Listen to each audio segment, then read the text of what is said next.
Hi friend, রুশাস tasty বাইটে তোমাদের সকলকে ওয়েলকাম। কেমন আছো? অনেক দিন পর আবারও চলে এলাম আরও একটা নতুন রেসিপি নিয়ে। আজকের রেসিপি পনির পাসিন্দা। এই রেসিপিটি আমরা যে কোনো অনুষ্ঠান বাড়ি বা যে কোনো ওকেশনে খেয়েই থাকি, খেতে কিন্তু প্রত্যেকেরই ভালো লাগে। আর বাড়িতে বানাবো আজকে এই রেসিপিটি, চলো দেখে নাও। প্রথমে পনির পাসিন্দা বানানোর জন্য আমরা ব্যাটারটা রেডি করে নেব।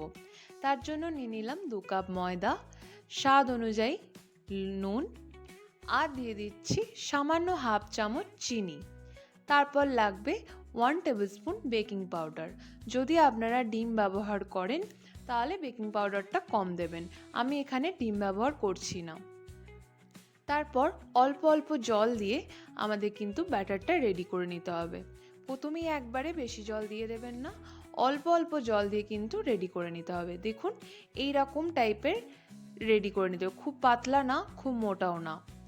তারপর আমি পনির পাসিন্দা বানানোর জন্য পনিরটাকে কেটে নিচ্ছি। প্রথমে আমি পনিরটাকে হাফ কেটে নিয়েছি, তারপর আড়াআড়ি সাইজে এরকমভাবে পাতলা পাতলা করে পনিরগুলোকে কিন্তু কেটে নিতে হবে। দেখুন ঠিক এরকমভাবে কিন্তু পনিরগুলো সব কেটে নিতে হবে। তারপর ভেতরে যে আমরা স্টাফিংয়ের যে সসটা সেটা রেডি করে নিচ্ছি।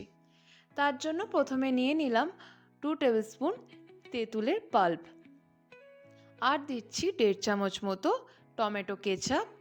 তারপর দিয়ে দিচ্ছি একটু ঝাল চটপটে, সেটা আপনাদের অনুযায়ী দেবেন যেরকম ঝাল খাবেন, হালকা একটু রেড চিলি পাউডার। তারপর দিচ্ছি সামান্য গরম মশলা, আর দিয়ে দিচ্ছি গোলমরিচ গুঁড়ো। তারপর লাগছে স্বাদ অনুযায়ী নুন, ধনে পাতা, আর দিয়ে দিচ্ছি সামান্য পুদিনা। তারপর যেটা লাগবে সেটা হচ্ছে 1 টেবিলস্পুন বেসন।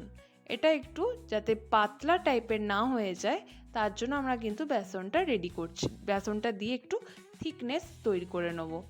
দেখুন একদম রেডি হয়ে গেল।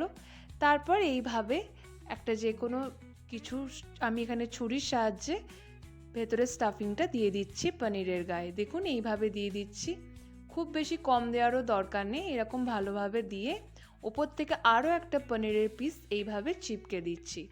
ব্যাস রেডি হয়ে যাবে। এইভাবে আমি কিন্তু প্রত্যেকটা রেডি করে নিচ্ছি। তারপর যে আমরা ব্যাটারটা রেডি করেছিলাম সেটাতে ডুবিয়ে তেলে কিন্তু ফ্রাই করে নিলেই রেডি হয়ে যাবে আমাদের পনির পাসিন্দা। এদিকে আমি রিফাইন্ড তেল গরম হতে বসিয়ে দিয়েছিলাম, তারপর এক একটা করে ছেড়ে দিচ্ছি। আর হ্যাঁ, অবশ্যই কিন্তু ব্যাটারটা আধ ঘন্টা মতো করে রাখবেন, আধ ঘন্টা সময় কিন্তু রেস্টিনে রেখে দিতে হবে।